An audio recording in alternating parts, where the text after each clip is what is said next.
नमस्कार दोस्तों, जय हिंद। मैं सुभाष गौड़ स्वागत करता हूं मेरे चैनल में। आज मैं आपके लिए एक अलग ही टॉपिक लेके आया हूं, वो है इंटरनेट बैंकिंग फ्रॉड या ऑनलाइन बैंकिंग फ्रॉड। आप इससे कैसे बच सकते हैं। बहुत से लोग अपनी जीवन भर की जमा पूंजी इस फ्रॉड के कारण गंवा देते हैं। तो इससे हम कुछ बातों की सावधानियां रख के इससे बचा जा सकता है। तो चलिए शुरू करते हैं कि इससे हम कैसे बच सकते हैं। तो इसके लिए सबसे पहले आप क्या करिए कि जिस भी अकाउंट में आप जीवन भर की जमा पूंजी रखते हैं, उसमें जितने भी ऑनलाइन ट्रांजैक्शन की फैसिलिटी होती है, जैसे कि internet banking, mobile banking, UPI, ये सब चीज़ें अपने उस अकाउंट में डिसेबल करवा दीजिए। अगर हो सके तो उस अकाउंट का आप एटीएम भी नहीं रखिए। और फिर अगर उस अकाउंट से आपको पैसा ट्रांसफ़र करना है तो दो तरीके से आप कर सकते हैं। एक तो आप जिसको भी पैसा देना उसको आप चेक दे सकते हैं, या दूसरा तरीका ये है कि आप बैंक में जाके एनईएफटी आरटीजीएस का यूज़ करके आप पैसा ट्रांसफ़र कर सकते हैं, या फिर आप खुद जाके कैश निकाल सकते हैं। इससे क्या होगा कि अगर आपके आपके साथ कोई फ्रॉड हो ही नहीं पाएगा जिसमें आपका ज़्यादा पैसा जमा है या जिसमें आपकी जीवन भर की पूंजी जमा है। पर फिर भी हमें आजकल जैसा मतलब हर जगह जाते हैं तो हम मोबाइल के थ्रू पेमेंट कर सकते हैं, पैसा ट्रांसफ़र कर सकते हैं, तो वो चीज़ भी ज़रूरी है। तो उसके लिए क्या करें, तो उसके लिए एक काम करें कि आप किसी भी बैंक में, किसी भी सरकारी बैंक में एक नॉर्मल सेविंग अकाउंट खुलवा लें। क्योंकि जो भी सरकारी बैंक होते हैं उसमें मिनिमम एवरेज जो हमको बैलेंस मेंटेन करना पड़ता है वो बहुत कम होता है, 500 से 1000 रुपये होता है।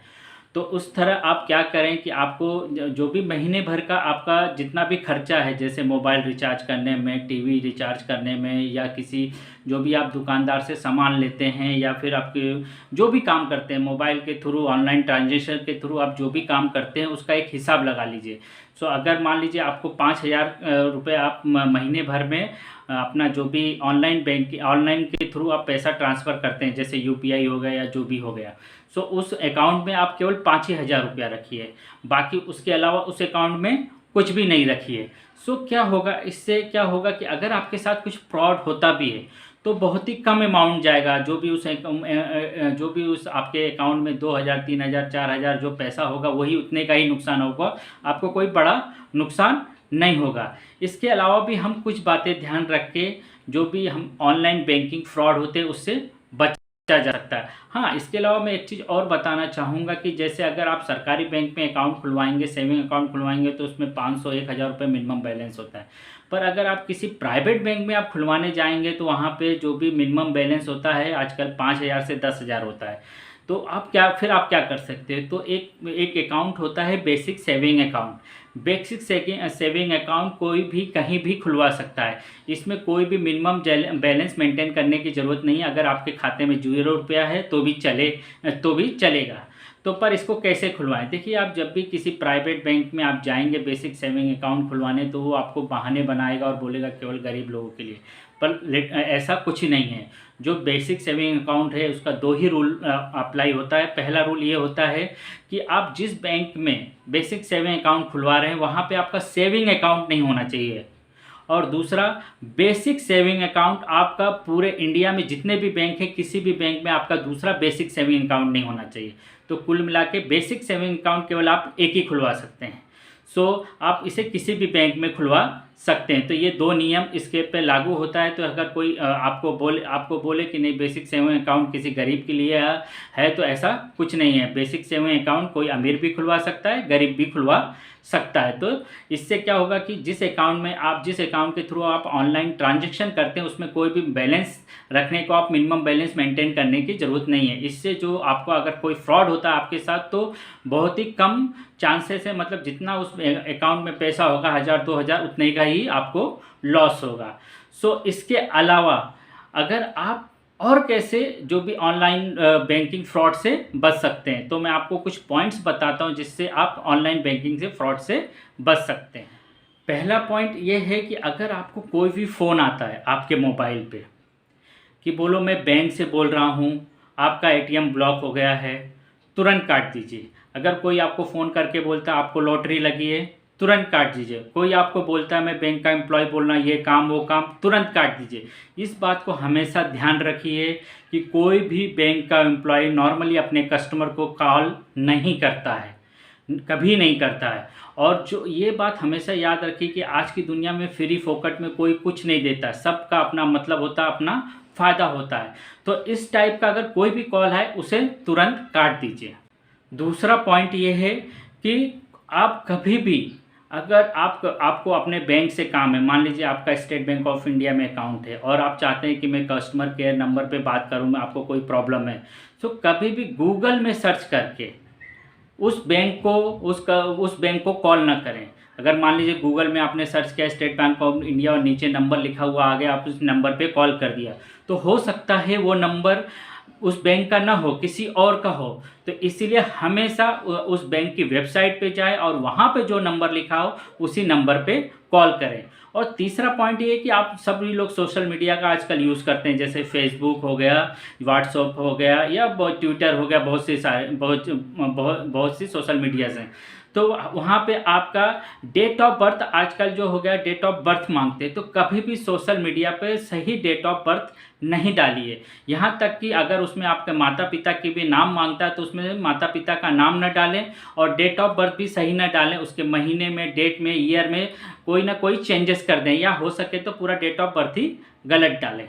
हाँ, और अगर आप जिस भी बैंक में अकाउंट खुलवा रहे हैं तो अगर उस बैंक का अकाउंट कस्टमर केयर नंबर 1860 से स्टार्ट होता है तो हो सके उस बैंक में अकाउंट न खुलवाएं, क्योंकि जो 1860 नंबर होता है ये इस पर ये चार्जेबल नंबर होता है। भले आपने अनलिमिटेड कॉलिंग का रिचार्ज करके रखा है, मतलब आप कहीं पे भी कॉल करते हैं उसमें पैसा नहीं लगता, पर कोई भी नंबर जो 1860 से स्टार्ट होता है उस पर अगर आप कॉल करेंगे तो पर मिनट ₹1.5 चार्ज होता है, भले आपने अनलिमिटेड कॉलिंग का पैक डलवा के रखा है। तो इसलिए अगर जब भी आप किसी बैंक में अकाउंट खोलने जा रहे हैं तो इस बात का ध्यान रखें कि उसका नंबर 1860 से नहीं शुरू होना चाहिए, क्योंकि हो सकता है अगर कल को कभी आपको प्रॉब्लम हुआ और आप उस कस्टमर केयर को कॉल करना चाहते हैं आप, तो उस कंडीशन में क्या होगा, जब आप कस्टमर केयर को कॉल करेंगे सो फिर आप कॉल नहीं कर पाएंगे, क्योंकि मोस्टली लोग जो है आजकल अनलिमिटेड कॉलिंग का पैक डलवाते हैं और अपना जो मेन बैलेंस नहीं रखते हैं। तो अगर आपका मेन बैलेंस नहीं होगा तो आप 1860 पे कॉल नहीं कर पाएंगे। हाँ, सो अगर आप ऑनलाइन बैंकिंग OLX पे जैसी वेबसाइटों का यूज़ करके आप वहाँ पे कुछ बेचना चाहते हैं, कुछ खरीदना चाहते हैं, तो आप कभी भी ऑनलाइन ट्रांजैक्शन वहाँ पे यूज़ ना करें।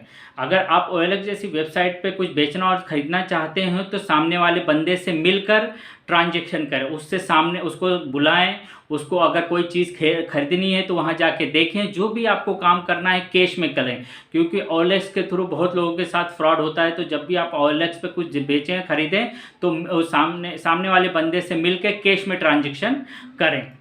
छठा पॉइंट, अगर आप नोटिस कर रहे हैं कि आपके मोबाइल का नेटवर्क 4-5 घंटे से नहीं है और ऐसा आपके यहाँ कोई आसपास कोई प्रॉब्लम भी नहीं, जैसे तूफान आंधी या कुछ आया है, तो आप क्या करें, तो उस कंडीशन में तुरंत आप ये चेक किसी दूसरे मोबाइल से आपका नेटवर्क चेक करवाएं, क्योंकि हो सकता है कि किसी ने आपकी डुप्लीकेट सिम बना ली हो ताकि वो आपका OTP प्राप्त कर सके। इस कारण आपका जो आपका सिम आपके मोबाइल में लगा है वो डिसेबल हो गया है और उसमें इसी कारण मोबाइल का नेटवर्क नहीं आ रहा है। तो कभी भी अगर 4-5 घंटे तक आपके मोबाइल में नेटवर्क ना है तो उसको ज़रूर चेक कर लें और एक बार क्रॉस वेरीफाई कर लें, कहीं किसी ने आपकी डुप्लीकेट सिम तो नहीं बनवा ली है। अगर आप एंड्रॉयड मोबाइल यूज़ कर रहे हैं या एप्पल मोबाइल यूज़ कर रहे हैं तो किसी भी अदर एप्लीकेशन को आपका SMS रीड करने का परमिशन नहीं दीजिए, नहीं तो कोई भी ऐप आपका अगर आप उसको परमिशन दे देते रीड का तो वो उसके अंदर प्राप्त हुआ OTP रीड कर सकता है।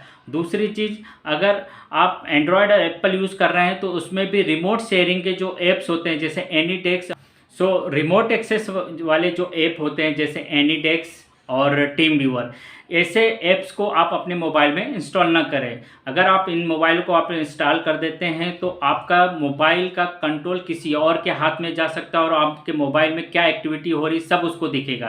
तो अगर आपके मोबाइल में कोई बैंक का OTP आएगा तो वो आसानी से उसको रीड कर सकता है। आप अपने मोबाइल में कभी भी फ्री VPN का यूज़ ना करें।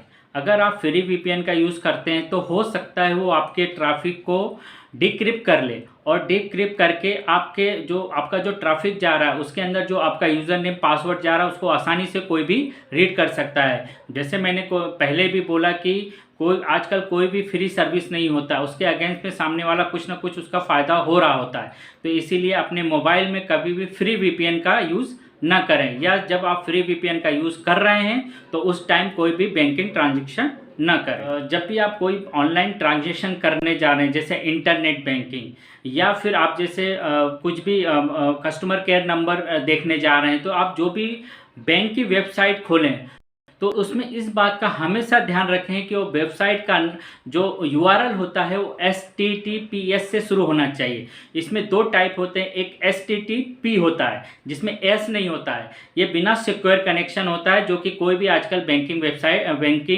बैंक अपनी वेबसाइट को HTTP पे नहीं चलाते हैं।